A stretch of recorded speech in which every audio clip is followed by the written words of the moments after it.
So, resilience, we need it. We have to be strong. I forgot exactly who said it, and maybe I'll remember before the end of this episode that we should plan based on our hopes and not our fears. And that's what I'm trying to do.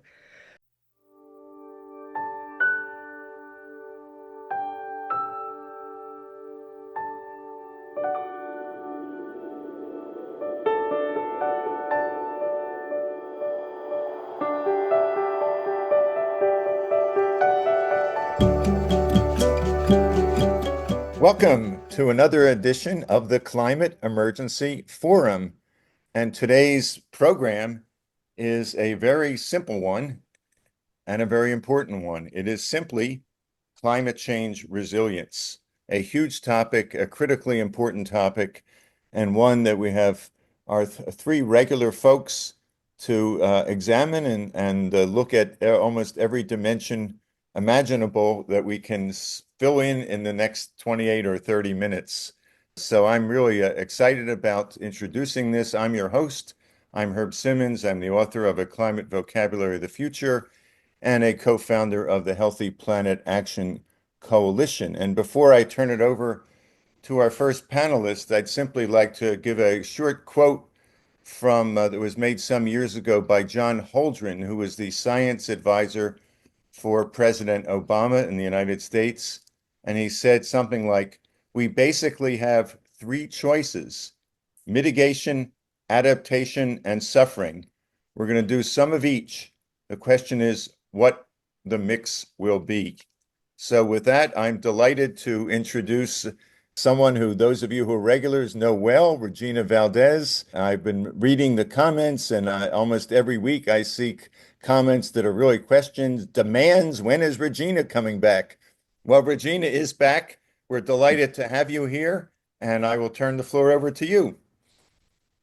Well, thank you so much, Herb. And thank you for our followers for asking about me. That's really nice. And I got to tell you, it's been a long break. I've been away for a long time, and it's so good to be back. I've been very busy doing a lot of things. And Herb, what you were saying about the choices that we have, mitigation, adaptation. I mean, there's so many things that there's so many catastrophes that we have that we see in our world every day. And one person may ask, what can I do? And that's something that I've been asking for a very long time. And it's a big reason why I'm so happy and so privileged to be part of this forum, because it's just in a very small way trying to get out the word about climate change, tell the truth about it, and to spread knowledge, because of course knowledge is power. I met this group of people, with the exception of Herb, at the COP25 in Madrid, and have been working with them since then. And I think I speak on behalf of all of them that it's a very important part of maintaining my own personal resilience to do something every day in regards to climate change. Even something small, even just mentioning it on the subway to someone. Part of what I've been doing, and a big part of why I've been away for so long, and I really miss the forum, is I've been attending school at Columbia University, and I've been pursuing a master's in science and sustainability management.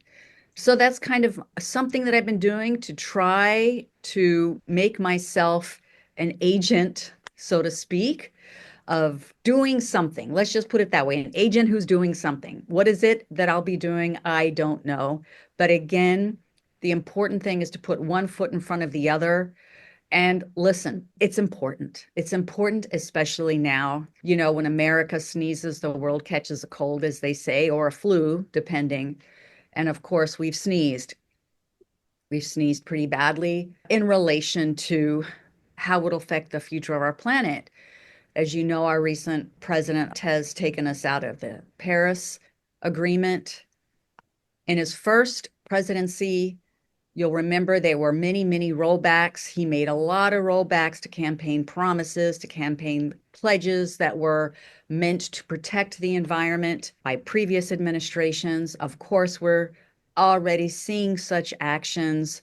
The gutting of the EPA It's really, really frightening and terrifying that so many people got mass emails letting them know that they can leave their jobs with a payout or get fired. So, resilience, we need it. We have to be strong. Part of me is wondering, and a lot of my classmates were asking this at the end of last semester when we found out the news about the ascendancy of President Trump. What does that mean for us? What does that mean for us who are spending so much time and money and effort to get these degrees in hopes of making the world a better place when there may be no jobs for us to be able to help make the world a better place? And there's a lot of truth to that. But I think I forgot exactly who said it, and maybe I'll remember before the end of this episode that we should plan based on our hopes and not our fears. And that's what I'm trying to do. One of the things that is giving me hope is California is playing with the idea or toying with the idea or considering the idea that victims who lost their homes in the recent fires may be able to sue the oil industry for this. I think that hopefully we'll see more and more litigation against the fossil fuel industry. God knows that they've gotten a lot of our money. They've taken a lot of people's lives through the dirtying of the air, and it's time for them to have a reckoning. I'm not blaming all of the fires in California on the fossil fuel industry. There have been reports of fires intentionally being started, but we cannot deny the fact that climate change and warming and the conditions that were laid bare have, of course, made this situation much worse. So thank you so much, everyone. I'm glad to be here, and I can't wait to hear what everyone else on the team has to say.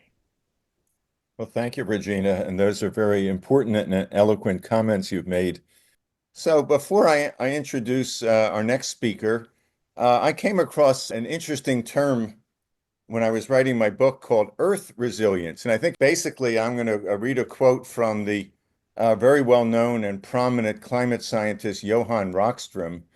And what he said, I thought was really quite remarkable. He said, "We should humbly cherish the fact that the Earth system remains in net cooling mode. We are loading the planet with heat by burning fossil fuels. So far, the Earth system has responded by dampening that heat. First, land and oceans absorb 50% of emitted greenhouse gases. That's the biggest economic subsidy ever. Second, 90% of the excess heat we generate is taken up by the oceans. Third, ice sheets and the polar ice cap reflect 90% of solar radiation back into space. So we have carbon sequestration, heat absorption, and albedo, whereby the sun's energy is reflected into space by mirror-like snow and ice, as the three big cooling agents on Earth. This is what has kept the system so resilient during the Holocene interglacial period over the last 10,000 or 12,000 years. I call the planet's capacity to buffer this abuse Earth resilience. And of course, I think we forget about, I do, how much essentially the Earth system has protected us up until now. So now I think we have to shift to man-made, woman-made, humanity-made resilience and in an attempt to get the Earth system back in balance. With that, I'm delighted to turn it over to Paul Beckwith. Paul, as you know, is a climate system scientist from Ottawa, who is perhaps the most prolific climate communicator on YouTube with well over 1,000 videos on every aspect of the climate crisis. Welcome, Paul. Yes, thank you, Herb and Regina and Peter, of course. So Charles will put a link in the video to a report by the UN on called Global Climate Action. It's by the UNFCCC, Climate Action Pathway, and Climate Resilience. So they talk about 6 steps, basically, the sectors and actors being individuals, could need to take to develop climate resilience. So one is awareness and rate and advocacy. And this is, what our primary role is, I think, awareness and advocacy, but also I find these forums and everything else I do very useful because self-education is very important. Everything is shifting quickly. So the very action of doing all these videos gives you a deadline, gives you a topic, and you can just go at it with the research. I know Charles is into this, but I also do it myself, is use the artificial intelligence to simplify my actual time in order to find the material. And then I have to, of course, read the material on topics, but it often finds, usually I do my own research first, and then I use the AI. It enhances what I've already figured out. And sometimes I get it right and it just says exactly what I've already done. But, it's a useful tool. Awareness raising and advocacy, the future will not resemble the past. I think that's key. So, in terms of the science, we have all these different scenarios, 2 degrees, 2.5, 3, 5 degrees, etc. There's always thresholds and tipping points of systems that could break those, but it's important to go through those exercises and get those projections. I mean, what else can we do? People need to carry out climate risk assessments at all different scales. So, like national scales. What's the climate risk to Canada? What's the climate risk to Ottawa, where I live? So, local, city, regions. What's the climate risk to my industry if I work, say, in steel or concrete or whatever it be? What's climate going to do? Down to organizational levels. And, it should be an overall systems approach. I mean, we're too compartmentalized. We have specialists in certain areas. We need to always think of how it's going to affect all of the pieces of the system. The third thing is develop and implement appropriate actions and interventions. So what are we going to do? I mean, do we have enough cooling centers in our city if there's a heat wave? Do we have places where people can go and get water? Do we have places in the cold winters, if the polar vortex collapses temporarily and we get an Arctic blast coming down, do we have enough centers for homeless people? We need to protect the most vulnerable people. It says a lot about our society. Mobilize resources is number 4. How do we build capacity to address the scale of the problem? How do we keep, that applies even to financial systems. So, I mean, there's a lot of economic hits. There's lots of inflation driven by climate. We've discussed this in previous videos. So what are we going to do about that? What are we going to do to keep a viable insurance industry? Because, at the moment, due to a number of different factors. I'll just give an example. Many Canadians go to Florida in winter, especially if they're retired and they have some means. They might even have a condo or place. In 2011, it might cost $1,600 to insure a place.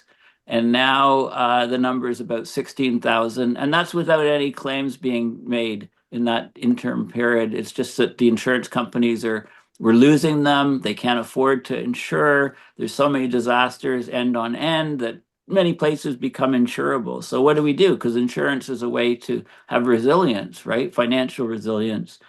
We need to monitor and track progress of not only of the climate system, what's happening, but also of what we do. Like if we decide that we need to take some adaptation measures, we need to track, are these the right things? Do they work? We also need to share knowledge and success stories. I think that's important. There are many success stories, and we need to share them, about places that have successfully done things to make themselves more resilient. And, no point in reinventing the wheel for every individual place. So those, I think, are a good outline of 6 steps from the UN to develop climate resilience across different scales of society. Thank you, Paul. That's a remarkably important set of principles and sort of milestones for action. And I would suspect that if we looked at what many governments at all levels are doing and we did a checklist comparing it, we'd probably find that many of them have a long way to go. One of the challenges, and that as I understand it, is that the climate models that have been actually remarkably successful in projecting temperature increases years ahead, with some anomalies, of course, are not powerful enough and not anywhere near powerful enough to begin to predict or project what the impacts might be in smaller geographic areas. And so basically, we're sort of flying blind. And that suggests to me that one of the things we need to do, and that gets to the first point you mentioned, Paul, is basically do a series of scenarios. What's where we put on the table things that we think are unthinkable because we need to think about them because next year, they may not just be unthinkable, they may actually happen, and begin to say, well, what do we need to do to prepare if this might happen or that might happen? So it's a lot of work. We actually need to train a whole new generation of people with those skills to do that. The universities, I don't know, Regina, if at Columbia they're talking about this and training people to focus on questions like that. I would think so, given the excellence and advanced, sophistication at Columbia. With that, I'm really delighted to introduce Peter Carter. Peter, as you know, is a retired doctor who has been involved with the IPCC, who has been very interested in the connection between health and climate, and who founded the Climate Emergency Institute. Peter, the floor is yours. Thanks, Herb. And thanks for bringing up Earth resilience. That was actually top of my list. Unfortunately, as we've known for decades, if we carried on emitting greenhouse gases, heating up the planet, that those absolutely vital sinks, as they're called, forest and ocean sinks, would start to weaken. There's every indication that that's now started. So that puts us really way beyond planetary emergency, and it puts us out of climate change and into climate catastrophe. Now, just a couple of days ago, the Bulletin of Atomic Scientists was published. They've been going, of course, since the atomic age started. But over the past few years, they've included more and more and more on climate change. So now, the bad news, but it's really very good that we hear this news, they put us 89 seconds closer to their midnight model. In other words, they estimate that we are the closest we have ever been to catastrophe since the Second World War, since the nuclear arms race, etc. That's really something to make us think very hard. I went through articles. There's lots of articles on resilience. It's a very popular topic, but I found that they really weren't that good, because some of them didn't even include mitigation. They didn't include changing emissions. They didn't include fossil fuels. So I've come to the conclusion that what we need to do is we need to put all these three together in one package and not separate them. So there's mitigation, there's adaptation, and there's resilience. So I think it'd be useful if we got in the habit of saying, okay, this is simply our climate change, climate catastrophe response.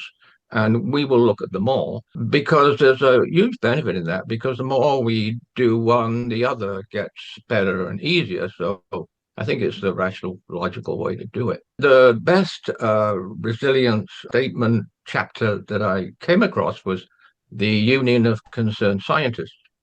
And they said very, very correctly, there's only one way to achieve climate resilience: cut the heat-trapping emissions that drive climate change while adapting to the changes that are unavoidable, and do so in ways that make the world more equitable and just, and not less equitable and just. Well, unfortunately, our world, our leaders and our world economy, they're just going in the opposite direction, aren't they? So we really have to face up to that. So governments are really, of course, the United States is in the headline, but our governments are really making it very, very hard for us to make ourselves more resilient and to adapt. And I also want to point out that it's not just us that needs to have resilience. It's all of the rest of life on the planet. We are indeed all in this together. Resilience, what's the temperature going to be? It's going to be 2 degrees, that's for sure. It's going to be over 2 degrees, that's for sure. Our leaders and corporations have us on track and have us fixed on a temperature of at least 3 degrees. These are temperatures that there's no adapting to, that there's no resilience to. It's game over. So we still have time, as people say, to act promptly and swiftly, even though our leaders are doing the opposite thing. So we really do actually have to get very political. I'm not being very good at getting very political, but we do. We have to lobby our leaders. We have to write to our leaders, write to our governments, tell them that they have got to get into mitigation, adaptation, resilience, and because this is going to require a lot of money that I think has already been mentioned. Peace. I think that's the number one thing that we need in order to become resilient to climate change and other things. We're going in the opposite direction on that as well. So international peace, peace within countries, it's absolutely the first essential aspect to be able to be resilient to catastrophic climate change. Public services have to be massively upgraded, huge amounts of money to public services, because that really is the adaptation that really is resilience. Yeah. Well, thank you, Peter, for those always important and insightful comments you've made. It struck me as I was preparing for today's discussion that there's a very close connection. In fact, many people see almost a synonym between adaptation and resilience. And without getting into what the differences may or may not be, I've sort of identified at least a half a dozen different approaches or dimensions of adaptation that I think also could be applied if we use the word resilience. The first is your standard sort of plain vanilla adaptation, but then you're talking about, and I write about this in my book, that in a world that's constantly changing, there's no such thing as static adaptation. You constantly have to readaptation. So just the time you think you've solved the problem and you've taken whatever steps you need to make a change. A third is the difference between preventive adaptation and responsive or reactive adaptation. We're trying to anticipate what might happen or adapting to it once it does happen. A fourth has to do with looking at the whole systemic approach that Paul mentioned earlier and what's often called transformative adaptation, where we're not just talking about raising a sea level by 3 feet, but talking about how do we deal with the fact that this area that we're living in will be inundated for decades. A fifth is a term that was coined by Jem Bendell, deep adaptation, which is the belief that we're basically already at the point where we're too far gone to be able to successfully address climate change, and we need to deeply adapt to what is likely to be a very extreme future. And the last one is known in the literature as maladaptation, which just saying we're going to adapt doesn't mean we're going to do it right or sensibly. And there's lots of examples of what are called maladaptation. And to me, the classic example, and I used to see this all the time when I lived on the Jersey Shore, is that the state would spend millions of dollars to replenish the beaches, and then 6 months later, a storm would come, the beaches would be gone, that money would be gone. That's adaptation, but it's sure not healthy adaptation. So with that, I want to turn it back to Regina, if you have any sort of final comments you'd like to make. Sure. Thank you so much. I just wanted to append on to what Peter said. We are definitely going in the opposite direction. Our world leaders seem to have lost their collective minds. We unfortunately have a society that seems to thrive on addiction, whether it's to alcohol or drugs or to cell phones. And of course, this allows our leaders to do as they will, which is, as Peter said, continue warring and engaging in really childish stupidity. War is a war against humanity, but also the planet. It takes a tremendous amount of fossil fuel to conduct war. And of course, this is the last thing that we need. So we need to work towards peace. There's a thing in science that they call these the hard sciences and the soft sciences. And sometimes the soft science is actually what's really needed. And by that, I mean, we really have to find peace in our hearts. It sounds so tacky or just so trite, but this act of war needs to stop on an individual level so that hopefully that can be translated more globally. For my part, I really try to disconnect from negativity and from inflicting it into the environment so that I'm not going to be a part of that. And I just have to hope again that what little I can do can help to do something. War, greed, and the desire for power is destroying us. And lastly, I'd like to say an important part of resilience is one of the things that one of my New Year's resolutions is to try not to get extremely bogged down and depressed with what's happening politically while staying aware of what's happening politically, and to try and walk back this addiction, especially as it relates to cell phone and internet, because the more I'm on that, the less I'm able to do things that are productive. Again, I know these are soft solutions, but I think if everyone moved in that direction, our leaders would get away with a lot less than what they're getting away with today. Thanks, Regina. Very important one. And it sort of maybe I should add to the list of the 5 or 6 types of adaptation slash resilience. What I think you're describing is inner resilience, essentially. And maybe everything, I think this is what you're saying, and I would agree, everything starts there. What we cannot do on the outside, what we don't have inside of us. And that's, of course, extremely challenging and absolutely necessary. Paul, any last thoughts? Yeah, so I'll expand on the idea of the inner resilience, especially given, what's happening in our society around us. So I just want to refer to the Atlantic magazine in February. The lead title is called The Antisocial Century by Derek Thompson.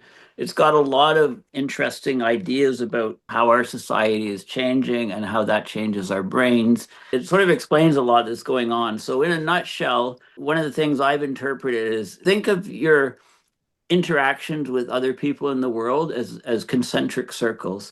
So, in the core circle is personal, it's our family, it's our brothers and sisters, parents, friends, grandkids. And social media is great. You can see pictures of your grandkids and you can see what your friends or, your personal family is doing. And then think of a very large circle encompassing that personal circle, and that's the world. And we often get in tribes and echo chambers. We go to sites and gravitate to areas where we're not attacked, where people think alike. Well, in between those two is a concentric circle, which let's call it community. And this is where we go to there used to be friends at work when people actually physically showed up at work. What are people doing? What are the kids doing? It's human interaction. Coffee shop friends, you could say. Your weekly poker game with people. It's the parents that you might meet at your kid's hockey game or whatever. This is an area where people have all different views, ideas. They can conflict with each other. This is a social need to bond with other people, strangers, even just the human connection. This is the core of democracy. This is where democracy comes from, because our human brains evolved such that, you meet somebody on the street and with different ideas or whatever, you don't try to kill them. Right? This is what happened when our brains were more primitive. You tried to kill the other stranger. You were scared. There was the fear. So this is a very key part of our core. This circle is shrinking, right? We're doing more and more on screens, more and more online, and we're losing this. Even like think of this call, and you can look at the screen and see everybody's face and get some idea of feedback on body language, but it's totally different if you were in a face-to-face meeting. The body language, the cues are a big part of communication, and our brains evolved to be this way, and the screens are actually changing the way we do things. So democracy is under threat. More and more people are having less empathy for other groups, for the other. And this is a very scary sort of situation to be in. So, it's all to do with inner development. Do an experiment if you're introverted. Go and say hi to at least 7 or 8 different strangers a day in your daily travel, etc. And then try the following week after to just be yourself, ignore everybody else in the world around you, read your book, have your screen in your face, see how you feel at the end of the week. Often we don't know what's best for us. We don't know that this interaction is vital for us. We say, oh, I need my me time, stay away. This is my me time. It's just me. Well, we're changing our brains to the detriment of ourselves, but also to community, which means to democracy and to society. So. That And was get a dog, get a puppy if you need to, those endorphin fix from non-human, that's right. sources. You saved the most powerful prescription for last, Peter. Paul, rather. Well, I hope people who are watching didn't decide to immediately drop off because basically Paul said, doing this is just messing up your brain, and that I hope we're not accomplices of that. But right after you watch this, then please go out into your local coffee shop and say hello to folks you've never met before, and come back and comment next time as to what your experience is and whether you think Paul was right or wrong with that. But thank you, Paul. That's really very important. And I think it's a demonstration of what we try to do here, which is to cover as rigorously as we can the latest science and technology, but also put it into the larger societal context. And let me turn it over for a last word to Peter. Well, thanks, and thanks, Paul. How you expressed the importance of community was absolutely brilliant. I think we should just take that bit out and put it on a standalone YouTube. It was really great because we really have very little capacity for resilience to really anything that affects our lives. Illnesses, accidents, without community. So everything depends on us in community. And you're so right. And there's interesting scientists expressing great worry about losing our humanity, using our ability to interpersonalize, to feel and see and whatever. And you almost quoted Albert Einstein on the expansion of consciousness, which is a great quote. Another thing I don't find in what I've been reading about resilience is really rather obvious, but I've never really seen it. And that is that we have to have a massive increase in all countries of our public services. We're going to get increasing frequency, increasing severity of all of these disasters.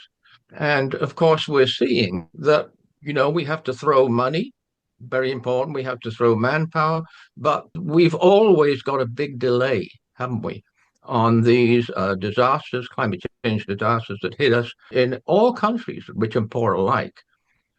So some countries, of course, really have next to no public services. So they really have to be funded, internationally funded, to develop the capacity of resilience because it depends on public services, health, emergency, civil services, all of those.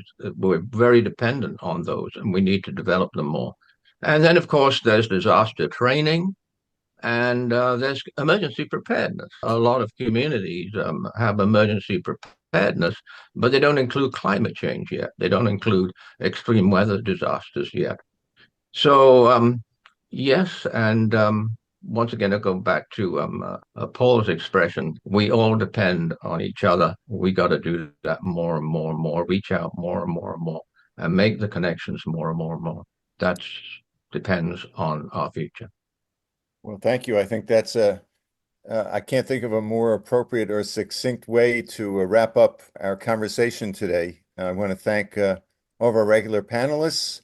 I want to thank you, the viewer, who have been loyal with us for well over 200 episodes over the years.